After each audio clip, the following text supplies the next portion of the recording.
सासंगत जी, एक गांव में एक किसान रहता था और किसान के 4 बेटे थे। चारों बेटों में जो सबसे छोटा बेटा था, उसका ध्यान सत्संग की तरफ ज्यादा रहता था, संतों के सेवा भाव में ज्यादा रहता था, कथा भागवत में वो ज्यादा समय देता था। और 3 जो बेटे थे उस किसान के पास, वो अपने पिता का हाथ बटाया करते थे गृहस्थ जीवन में, गृहस्थ के कार्य में, खेती बाड़ी के कार्य में। इसलिए वो किसान अपने तीनों बेटों के ऊपर बहुत ही प्रसन्न रहता था। लेकिन जो सबसे छोटा बेटा था, उसे वो नालायक कह के पुकारता था कि मेरा जो छोटा बेटा है वो नालायक निकल गया, साधु संतों के साथ घूमता रहता है। और सासंगत जी, समय बड़ी तेजी से बीत रहा था। उसी नगर में एक राजा था जिसके कोई संतान नहीं थी, और संतान ना होने के कारण वो राजा बहुत ही दुखी रहता था। एक दिन मंत्री ने राजा को सलाह दिया कि हे राजन, आप किसी तांत्रिक को अपने महल में बुलाइए और उससे उपाय जानने का प्रयास कीजिए कि आपको औलाद कैसे होगी। राजा जब मंत्री की बात को सुना तो तुरंत आदेशित कर दिया कि ठीक है, राजमहल में एक तांत्रिक को बुलाया जाए। अब जो राजा का मंत्री था, आदेश पाते ही तांत्रिक को राजमहल में बुलाया,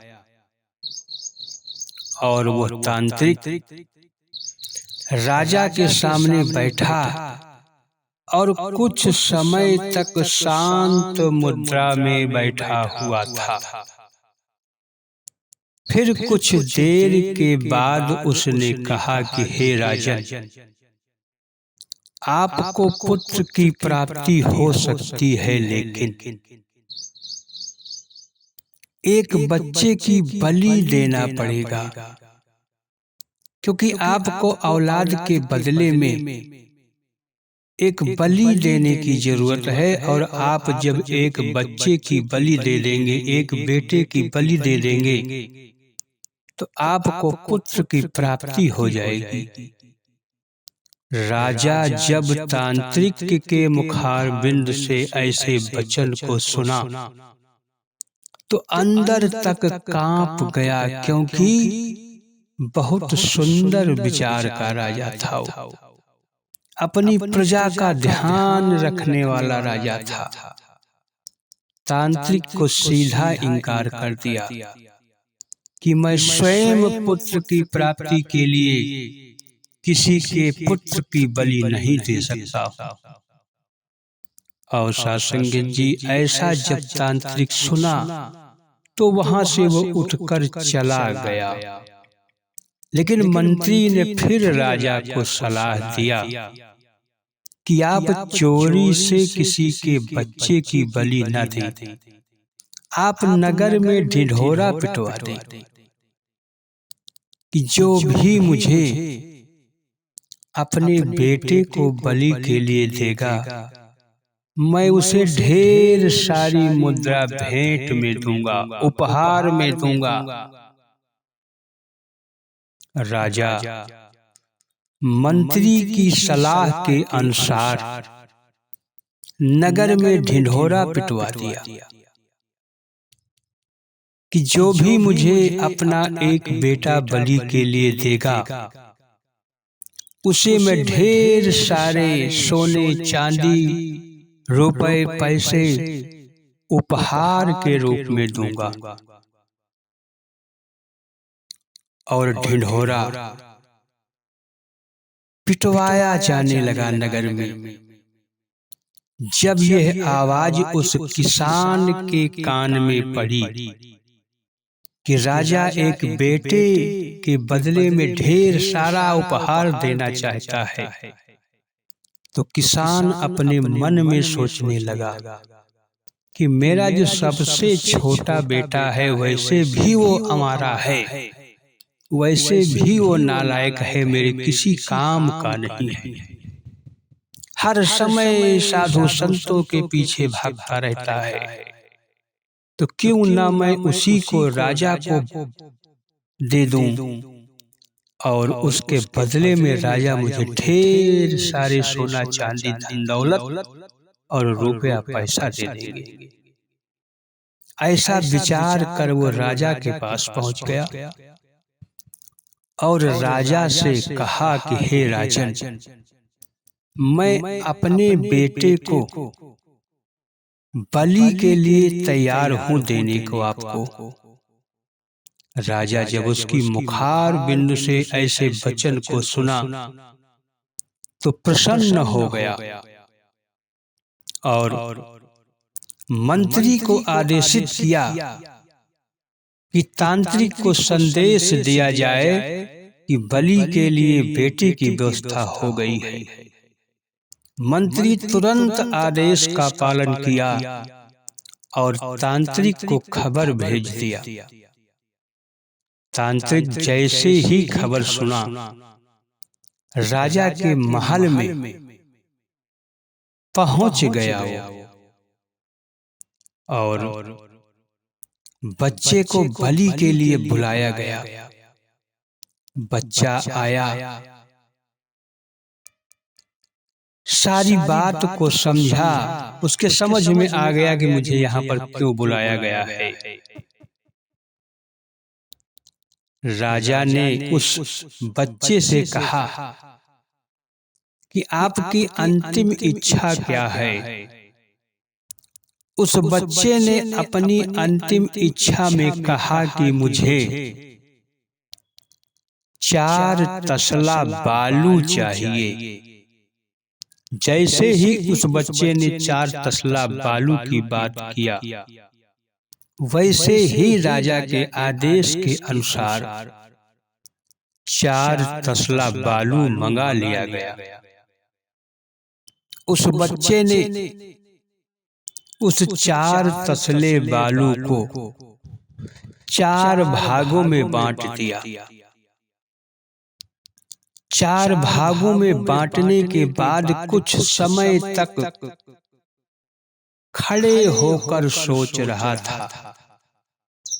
फिर 3 भाग को एक में मिला के साइड कर दिया और बालू के चौथे ढेर पर वो पलथी मार कर बैठ गया और राजा से कहा कि हे राजन, मैं बलि के लिए तैयार हूं। लेकिन राजा उसकी हरकत को देखकर हैरान था कि बालू तो मंगाया ये 4 तसला और उन 4 तसले बालू की 4 कूढ़ी बनाया। फिर कुछ समय के बाद 3 कूढ़ी को एक में मिलाकर साइड कर दिया और चौथी कूढ़ी पर पलथी मार कर बैठ गया। राजा इस राज को जानने का उत्सुक हो गया और उस बच्चे से पूछ बैठा राजा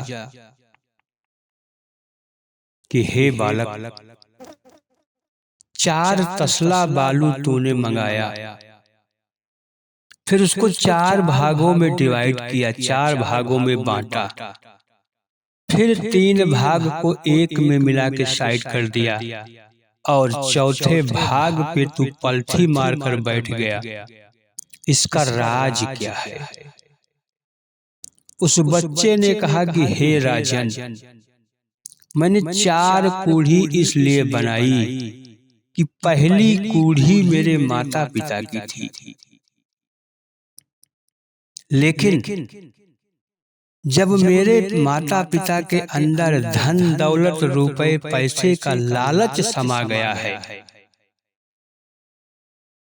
तो फिर उनसे विनती करना बेकार है, क्योंकि जिसके अंदर भी लालच समा जाता है वो फिर किसी की नहीं सुनता है। इसलिए मेरी समझ में आ गया कि मेरे माता पिता मेरी सुनने वाले नहीं हैं, इसलिए मैं उनकी कूढ़ी को मिटा दिया। नंबर 2 पे मैं अपने नात रिश्तेदारों की कूढ़ी बनाया था, और फिर मेरे विचार में आया कि इनसे भी मुझे कोई उम्मीद नहीं है, क्योंकि अगर मुझे उम्मीद होती तो ये पहले ही मेरे माता पिता को समझा देते। तो हमने इनसे भी अपनी उम्मीद को खत्म कर दिया। तीसरी कूढ़ी में राजा साहब आपकी बनाया था,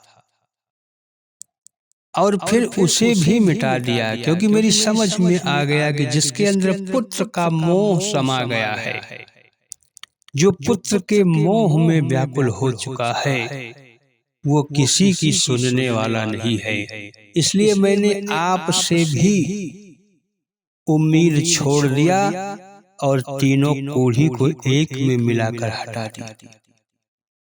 चौथी कूढ़ी ये मेरे सतगुरु की है,